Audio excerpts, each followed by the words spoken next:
मुंबई में वो posters BJP ने नहीं लगवाए थे और अब उन पोस्टर्स को बीएमसी ने हटा दिया है।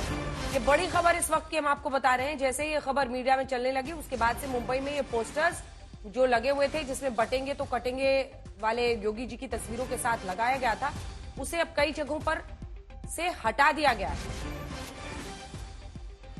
हमने आपको बताया था कि बांद्रा कई जगहों पर ये पोस्टर्स लगाए गए थे।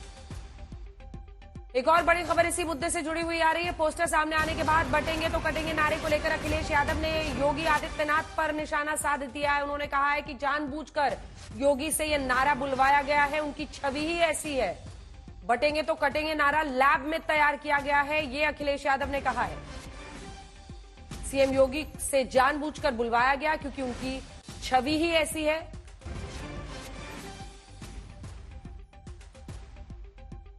आइए सुना देते हैं आपको अखिलेश यादव ने क्या कहा है। ये किसी लैब में तैयार हुआ नारा था, उन्हें किसी से बुलवाना था, तो उत्तर प्रदेश के मुख्यमंत्री से बेहतर कौन बोलता। उनकी छवि भी वैसी ही है। अगर वो कह रहे हैं कि बटो नहीं कटो नहीं, तो पीडीए परिवार भी तो नहीं बटेगा। तो वो तो नारा आपके लिए लगा रहे हैं कि पीडीए परिवार के लोग बटना मत। चर्चा की शुरुआत कर लेते हैं। गौरव भाटिया जी, आपने सुना अखिलेश यादव को। उधर दूसरी तरफ से चाहे वो यूबीटी गुट के आनंद दुबे जी हो, सब यही कह रहे हैं कि एक बार फिर से वही फॉर्मूला बीजेपी लेकर आई है जो आपने हरियाणा में किया था, बांटेंगे तो बटेंगे तो कटेंगे। दरअसल आप समाज को हिंदू मुस्लिम में बांटने के लिए ये नारा लगाते हैं। गौरव जी। अंजना जी, देखिए, भारतीय जनता पार्टी हो या महायुति हो, हमारा तो एक ही मंत्र है कि एकजुट रहना है, मजबूत रहना है और पूरा देश एकजुट रहे। इसमें बुराई क्या है? पहले तो सिद्धांत तौर पे एक बात कहूंगा कि क्या गलत है इसमें कि एकजुट हो जाओ। मैं तो समझता हूं देश का हर नागरिक एकजुट हो जाए, धर्म जात सब भूल के एकजुट हो जाए, कोई गलत बात नहीं है। लेकिन एक प्रवृत्ति है, खासकर महावसूली अघाड़ी में और घमंडिया में। मैं आपको याद दिलाता हूं इनकी राजनीति क्या है। देखिए, ये कहते हैं मुसलमानों जागते रहो, मुसलमानों जागते रहो, हिंदुओं सो जाओ, हिंदुओं तुम लोग सो जाओ। क्यों कहा था वोट जिहाद? आपको मालूम है ना, 2024 के लोकसभा चुनाव में अभी सलमान खुर्शीद और मरिया आलम खान, इनके खिलाफ एफआईआर दर्ज हुई और मरिया आलम खान तो नेत्री हैं अखिलेश यादव के यहाँ। अखिलेश यादव को बताना चाहिए किस लाभ में ये वोट जिहाद कर डालो, एकजुट हो जाओ, ये तय हुआ था। अब कांग्रेस के चरित्र पे आते हैं। राहुल गांधी ने तो स्वयं ऐलान किया, उन्होंने कहा कांग्रेस मुस्लिम पार्टी है। मौलानाओं की एक बैठक हुई थी कुछ साल पहले, और मैं आपको उदाहरण देता हूं, नवजोत सिंह सिद्धू ने जब पंजाब में चुनाव हुए तो उन्होंने कहा सब मुसलमानों एकजुट हो जाओ। क्या आपने राहुल गांधी के मुख से एक वक्तव्य सुना था निंदा करते हुए? कमलनाथ ने मध्य प्रदेश के चुनाव में कहा था अगर 90% मुसलमान बाहर नहीं निकले वोट डालने तो कांग्रेस का बड़ा भारी नुकसान हो जाएगा। तो सारे ये जो बयान मैं बता रहा हूं, ये इसलिए बता रहा हूं, जब ये मुस्लिम हिंदू करते हैं तो ये लोग बड़े अच्छे हैं, कोई गड़बड़ नहीं है। लेकिन अगर हम ये कहते हैं सिद्धांत के तौर पे कि सब एकजुट हो जाओ, एक ताकत बन जाओ, हमें बटना नहीं है, क्योंकि जो बटेगा वो कटेगा, और हम ना बटेंगे ना कटेंगे। हाँ। अगर आज ये हिंदू भी कहता है तो इसमें गलत क्या है? सारे हिंदू एक होना चाहते हैं, हमारे तौर तरीके, हमारा यही सवाल लिए चलते हैं, हमारी पूजा पद्धति सब एक है जी। क्या गलत है इसमें भाई? क्या गलत है? या कह दें कि जब ये मुसलमानों का वोट मांगते हैं धर्म के आधार पे तो गलत है। ठीक है, हिंदुओं को एकजुट होने कह रहे हैं, क्या दिक्कत है इसमें? जाति के आधार पर मत बटो ये कह रहे हैं, क्या दिक्कत है? अंजना जी, बटेंगे कटेंगे जैसे शब्दों का प्रयोग करके एकजुटता की ढाल के पीछे छुप रहे हैं। मुझे लगता है ये ऐसा ही करना है जैसे कि ये कहा जाए कि भाजपा और संघी मरा मरा बोलेंगे और बाकी पूरा देश राम राम सुन ले। चलिए, अब राम राम की बात हो गई तो मैं आज की बहस गोस्वामी तुलसीदास जी के एक दोहे से ही शुरू करती हूँ। उन्होंने कहा था कि मुखिया मुख सो चाहिए, खान पान सब एक, पाले पोसे सकल अंग, तुलसी सहित विवेक। यानी कि हिंदू सनातनी लोगों के सबसे बड़े धार्मिक ग्रंथ श्री रामचरितमानस के रचयिता ये बात कहते हैं कि मुखिया की का आचार विचार व्यवहार कैसा होना चाहिए, मुख के समान होना चाहिए। यानी कि जो सेवन करता है मुंह, हर अंग का समान पालन पोषण करता है। लेकिन समानता की बात, बंधुत्व की बात, एकजुटता की बात और इसकी अपेक्षा भारतीय जनता पार्टी और संघियों से करना, मुझे लगता है भैंस के आगे बीन बजाना है। इन्होंने कांग्रेस के ऊपर बड़े आरोप लगाए। मैं तो सीधी सी एक बात कहती हूँ कि जब राहुल गांधी चले कन्याकुमारी से कश्मीर तक और मणिपुर से मुंबई तक, तो कांग्रेस पार्टी ने एक नारा दिया, उसका नाम था भारत जोड़ो। इस यात्रा को नाम दिया भारत जोड़ो यात्रा। और दूसरी यात्रा यानी लंबाई और चौड़ाई की जो यात्रा थी, दूसरी यात्रा को कहा भारत जोड़ो न्याय यात्रा। यानी कि कांग्रेस का मूल मंत्र था कि मोहब्बत के फेविकोल से पूरे देश को जोड़ना है, एकजुट करना है। अब मैं तो आपके दर्शकों से आज एक सवाल मैं उनके विवेक पर छोड़ना चाहती हूँ कि भारतीय जनता पार्टी के एक बड़े नेता का एक बयान बताइए जिन्होंने एकजुटता और जोड़ने की बात की हो। तो जब बिहार में चुनाव हारने लगते हैं तो अमित शाह कहते हैं यहाँ कांग्रेस अगर जीत जाएगी तो वहां पाकिस्तान में बम पटाखे फूटेंगे। मोदी घुसपैठिया बोलते हैं, कुत्ते के पिल्ले से तुलना करते हैं, कपड़े देखकर पहचानने लग जाते हैं। अनुराग ठाकुर, माफ कीजिएगा शब्द का मैं प्रयोग करूंगी आज आपके चैनल पर, अनुराग ठाकुर कहते हैं गोली मारो सालों को। नुपुर शर्मा अपने पैगंबर के खिलाफ उल्टी सीधी बयानबाजी करने के बाद हाइबरनेशन से निकल कर आती हैं और झूठी बयानबाजी करके फिर वही सांप्रदायिक उन्माद फैलाने की कोशिश करती हैं कि गोपाल मिश्रा की आंखें नोच ली, पेट फाड़ दिया, नाखून खींच लिए और सारी चीजें। तो मैं जानना चाहती हूँ कि इस नफरत और वैमनस्य से कौन सा सबका साथ सबका विकास होता है? इससे केवल सबका विनाश होता है। और इसीलिए ये जो एक लाइन और जोड़ूंगी, यही बात जो उत्तर प्रदेश में योगी जी ने कटेंगे और बटेंगे कहा, वहां पर फेल हुए लोकसभा में और इतनी बुरी मुंह की खाई, इतनी नाक कटी कि मिल्कीपुर में तो इनसे चुनाव लड़ने से इनको नानी याद आ गई। और अब ये वही नारा महाराष्ट्र में भेजना चाहते हैं, लेकिन महाराष्ट्र में इनकी दाल गलेगी नहीं, वहां पर तो मोदी जी स्वयं लगे हुए हैं। ठीक है, क्योंकि आपने हरियाणा का जिक्र किया, आपने यूपी का जिक्र किया, तो हम अपने दर्शकों को एक नंबर दिखाना चाहते हैं कि वोटिंग पैटर्न क्या रहा है। हरियाणा के वक्त ही सबसे पहले योगी आदित्यनाथ ने ये नारा दिया था और अगर आप देखिए तो 2024 के लोकसभा चुनाव में महाराष्ट्र में गठबंधन नहीं, हरियाणा की बात करते हैं। हरियाणा में ये देखिए, हरियाणा में अगर आप देखिए तो 2024 का जो लोकसभा चुनाव था उसमें वोट बटा था और भारतीय जनता पार्टी जो पिछली बार के मुकाबले थी, अगर आप देखें तो हर श्रेणी में, हर जाति में उनका जो वोट परसेंटेज है वो घटा था।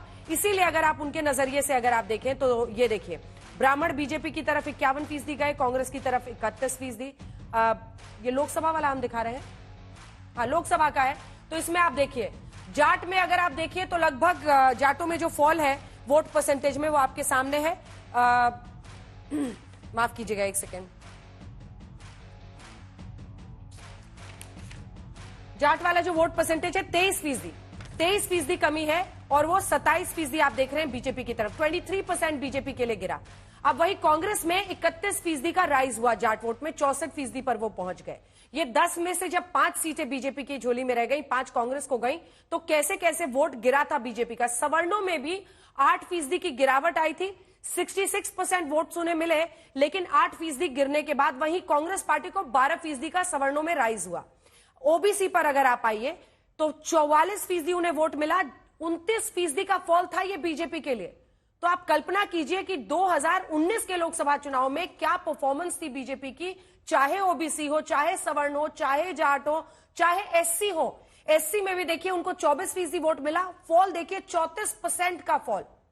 यानी ये 2024 के लोकसभा चुनाव में जब बीजेपी की परफॉर्मेंस खराब रही तो जाति के आधार पर किस तरह से वोट अलग हुआ बीजेपी से, वो हमने आपको दिखा दिया।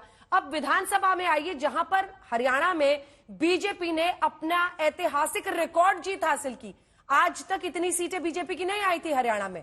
वहां पर अगर आप देखेंगे तो चाहे वो ब्राह्मण हो, पंजाबी खत्री हो, हम आपको एक एक करके दिखा रहे हैं, हर जाति में बीजेपी का वोट अच्छा खासा रहा था। 51%, पंजाबी खत्री में 68%। वहीं आप अन्य सवर्ण में देखिए तो लगभग 60% को छू रहे हैं। 59%, जाट 28%, 37% गुर्जर। यादव जो अहिर है वो निर्णायक साबित हुए हैं बीजेपी की कई सीटों में उनकी जीत के लिए। 62% यादवों ने हरियाणा में इस बार बीजेपी को वोट दिया। अन्य ओबीसी 47%, 47, जाटव 35%। जाटव वोट लेकिन 50% कांग्रेस को भी गया।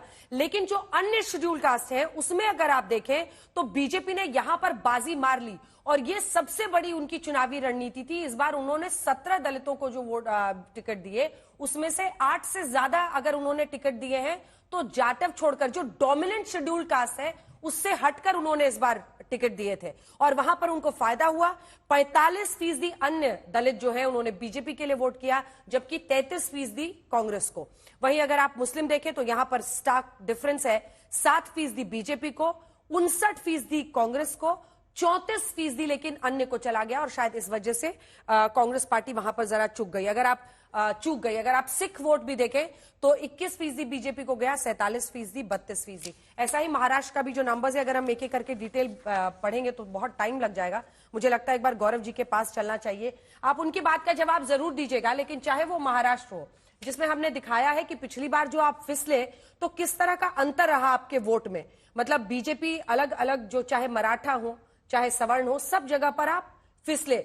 29% सवर्णों में आप फिसले, आप 11% के आसपास मराठा वोट में फिसले, 46% हालांकि आपको मिला, सवर्णों का भी 58 मिला। ओबीसी में आप 31% फिसले और 50 आपको मिला। इससे पहले आपको 81% मिला था, 81% वोट महाराष्ट्र में लोकसभा में। उसके बाद से आदिवासी पर आइए तो यहां पर आप 3% फिसले, 35 पर आए और 35% आपको मिला है दलितों का। तो क्या फॉर्मूला सीधा है कि अगर हिंदू बटा तो बीजेपी की खैर नहीं, अगर हिंदू जुटा तो आपके बल्ले बल्ले होते हैं, इसीलिए ये नारा आप लोग हर जगह पुश कर रहे हैं। अंजना जी, ये तो मैं बड़े गर्व से कहूंगा जो बात आपने कही।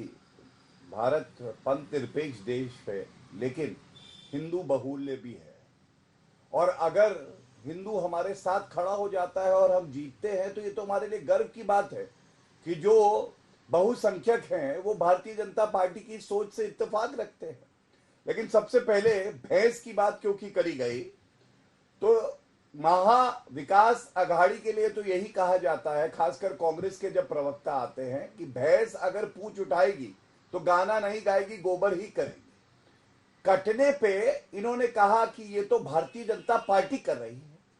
मैं याद दिलाना चाहूंगा, अशोक गहलोत मुख्यमंत्री थे राजस्थान में, कन्हैया वो दर्जी था और सर तन से जुदा का जो नारा दिया गया क्योंकि उसने समर्थन किया नुपुर शर्मा का, और अशोक गहलोत ने कहा ये क्या है, अरे नाटक हो रहा है, कार्रवाई नहीं कर रहे थे, नाटक हो रहा है।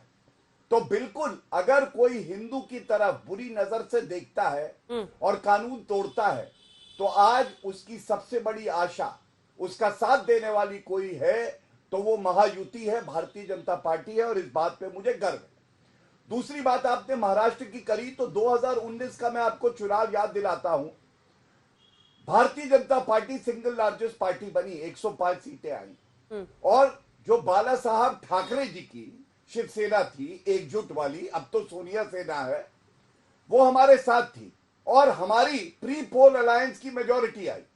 गजब की बात देखिए, फर्स्ट और सेकंड वाले सरकार नहीं बनाते प्री पोल अलायंस, जो सेकंड, थर्ड और फोर्थ जो कांग्रेस है वो एक साथ आ जाते हैं पलटू राम और सरकार बनाते हैं और जनता इन्हें नकार देती है। वो ब्रेकअप आप भूले नहीं है गौरव जी, चैनल पे दिखाई, वो ब्रेकअप आप लोग भूले नहीं है बीजेपी वाले।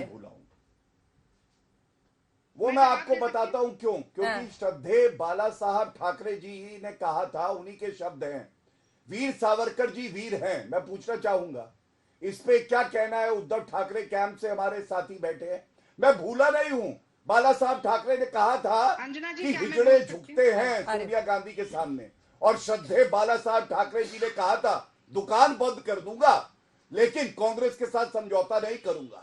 ये बात कोई नहीं भूला है, और हर हिंदू जानता है कि छत्रपति शिवाजी महाराज जी की जो विचारधारा है वो भारतीय जनता पार्टी आगे बढ़ाती है, और औरंगजेब फैन क्लब है जो है वो महावसूली अघाड़ी करता है। और अंत करूंगा एक बात कह के, उत्तर प्रदेश पे कांग्रेस पार्टी बोलेगी, हाँ, औरंगजेब फैन क्लब। हाँ, आपको मालूम है उत्तर प्रदेश पे कांग्रेस पार्टी बोलेगी। अजय राय 7 सीट मांग रहे थे, अखिलेश यादव ने कहा 2 दूंगा। अंजना जी, कांग्रेस आशा है पार्टी मुझे कह भी रही इतना है ही हम समय लड़ेंगे ही मिलेगा। नहीं। और इनके 2 विधायक हैं, ये तो 2 रुकने का विधायक नाम हैं नहीं ले इनके रहा। उत्तर प्रदेश में। 40 साल बोल से सकती हूँ क्या? सरकार हाँ, नहीं बनाई नहीं है, मेरे और ये यहाँ पे भीख का कटोरा मांग के समाजवादी पार्टी से ठीक है। सीटें मांगते हैं। यहाँ पे हमें उत्तर ठीक प्रदेश है, के बारे में एक छोटा बताओ। सा जल्दी से रिस्पांस रागिनी जी, उसके से देखिए बहुत देर से किशोर जी और वो वेट कर रहे हैं। अंजना रागिनी। जी, आपने 2 मिनट तो गौरव जी को बोलने दिया, इसमें छोटा रिस्पांस कैसे? इतने आरोप लग गए हैं, जरा 1-1.5 मिनट मुझे दे दीजिए। मुझे पता है आप बहुत अच्छा समय का तालमेल बिठा लें। जल्दी से 2 बातें कहते हैं। देखिए, सबसे पहली बात तो ये कि अगर जाति की बात भारतीय जनता पार्टी करती है तो वो भी ये तोड़ने की राजनीति और चुनावी राजनीति और वोट बैंक की राजनीति के लिए करती है। तो राजस्थान में अगर जब इनको जाति के आधार पर लोगों को भिड़ाना होता है तो गुर्जर बनाम मीणा हो जाता है। जब हरियाणा में भिड़ाना होता है तो जाट बनाम नॉन जाट हो जाता है। जब महाराष्ट्र में भिड़ाना होता है तो मराठा गैर मराठा दलित हो जाता है। लेकिन और जब मोदी जी को खुद के लिए वोट मांगना होता है तो वो ओबीसी बन जाते हैं और कहते हैं मैं तो ओबीसी हूं, मुझे नीच कह दिया, अरे मेरे मुझे ये कर दिया, मुझे गाली दे दी, मुझे वोट दे। लेकिन जब राहुल गांधी और कांग्रेस पार्टी जाति की बात करती है, जातिगत जनगणना की बात करती है, तो वो अधिकारों की बात करती है। वो पिछड़ों के, शोषितों के, हाशिए पर पड़े हुए लोगों को राजनीति की मुख्य धारा में लाने की बात करती है। और गांधी जी ने जो कहा था कि पंक्ति में खड़ा हुआ अंतिम व्यक्ति जो है उसके आंसू पोंछने की बात करती है। लेकिन ये भारतीय जनता पार्टी को समझ नहीं आएगा, क्योंकि आज से थोड़ी तोड़ने की राजनीति कर रहे हैं। तो अंग्रेजों के मुखबिर थे, माफीनामे लिखते थे, उनकी पेंशन पर जीते थे। ठीक और है। अंग्रेज जो डिवाइड एंड रूल की पॉलिसी करते थे, वो आज देश में चलाने का अगर कोई काम कर रहा है, तोड़ो और राज करो, तो वो ये भाजपाई और संघी। और इन्होंने क्या औरंगजेब फैन क्लब बोला ना। मैं किशोर कहती हूँ तिवारी आज जी। देश में सबसे बड़ा टुकड़े टुकड़े गैंग अगर कोई है जो संवैधानिक अधिकारों के टुकड़े करना चाहता है, गंगा जमनी तहजीब के टुकड़े टुकड़े करना चाहता है, लोकतांत्रिक मूल्यों के टुकड़े टुकड़े करना चाहता है, तो वो भारतीय जनता पार्टी और राष्ट्रीय स्वयंसेवक संघ है। किशोर तिवारी जी। महाराष्ट्र में उद्धव बाला साहब ठाकरे के बेटे उद्धव ठाकरे को आपने ठीक। धोखा दिया। जो वादा किया प्री पोल अलायंस में वो निभाया नहीं।